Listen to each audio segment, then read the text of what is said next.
अस्सलाम वालेकुम रहमतुल्लाहि वबरकातुहू। तो जुमा मुबारक आप सभी लोगों को हो। आज जुमा का दिन है।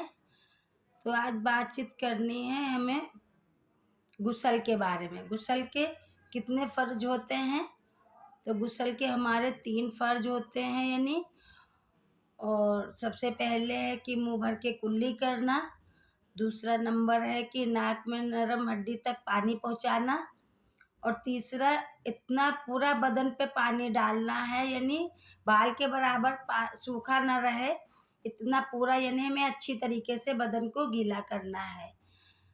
तो हमारे ये 3 फ़र्ज पूरे हो गए। फिर अपने किसी प्रकार से भी मतलब साबुन लगा के या कैसे भी हमें अपने बदन को अच्छी तरीके से धोना है। तो ये फ़र्ज हो गया। और ये है कि वैसे तो सभी बहनें और जानती होंगी, भाई बहन सभी जानते हैं कि हमें कैसे गुस्ल करना चाहिए और गुस्ल के साथ ही ज़्यादातर नहाना चाहिए। तो मैंने पिछली वीडियो में भी आप लोगों को बताया था, आप सभी लोगों को, कि जो है पाक रहने के बारे में। और उसी के बारे में आज फिर बात कर रही हूँ कि हमें गुस्ल के साथ ही नहाना चाहिए। ज़्यादातर कोशिश करें कि जितना भी मतलब जल्दबाजी में है तो हमें गुस्ल के साथ ही नहाना चाहिए ज़्यादातर वैसे। तो बहनों, आजकल तो सभी जानते हैं कि कम उम्रें बची हैं। अब उम्र बिल्कुल नहीं बची है। जवान जवान की भी उम्र नहीं बची, ना तो उम्र वाले जो बुढ़े आधी उम्र के हो जाते हैं उन्हों की भी उम्रें नहीं बची हैं। तो ये है कि हमें अपने ईमान को मजबूत करके रखना चाहिए, बिल्कुल ही पकड़ के, यानी जैसे कि हम कुछ हाथ में पकड़ते हैं, मुट्ठी बंद करके रखते हैं, तो वैसे हमें अपना ईमान को बिल्कुल इतनी मजबूती से रखना चाहिए ताकि देखने वाले भी हैरत करें कि वाक़ई बहुत ही ये पक्के मोहम्मडन है, यानी मुसलमान पक्के हैं ये। तो इस तरीके से हमें रहना चाहिए। अपने बच्चों को, अपने बहनों को, अपने परिवार को, सबको मतलब दीन के रास्ते में चलने की तौफ़ीक़ अता फ़रमाए। और ज़्यादातर शिक्षा यही प्रकार से मतलब इसी मामले में देना चाहिए कि हमें दीन से कैसे जुड़े रहना है।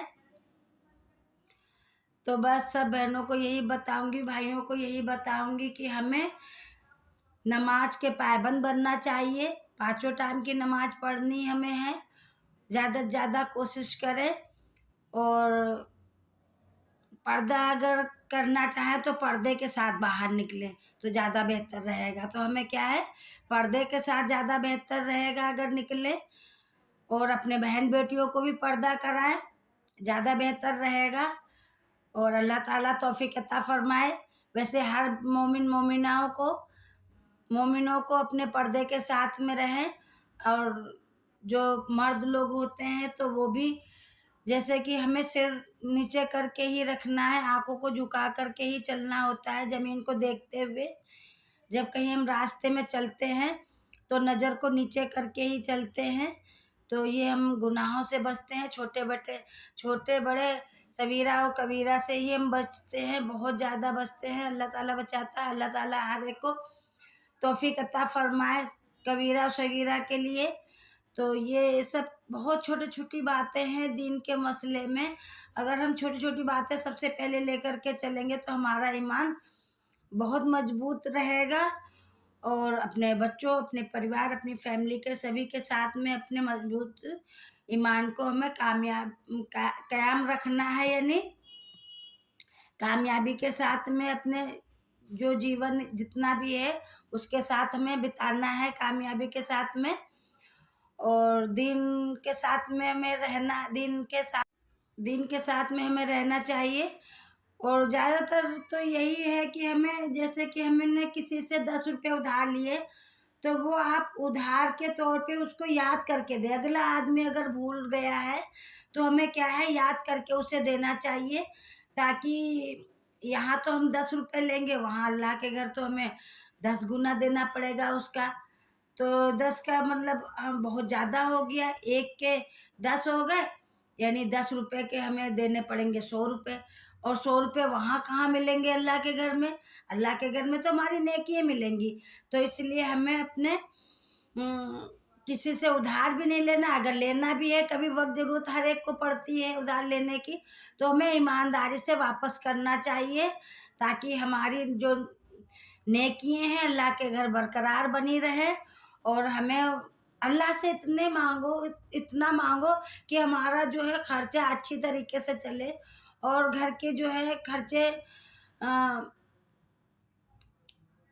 मामूली से मामूली बढ़ते रहते हैं, घटते बढ़ते रहते हैं।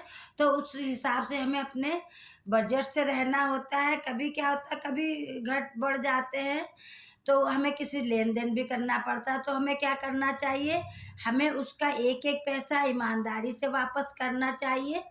बस यही छोटी छोटी बातें हैं कि हमें अपने ईमान को कैसे मजबूत करना है। तो जब तक के लिए बस इतनी ही बातें मैं बताऊंगी।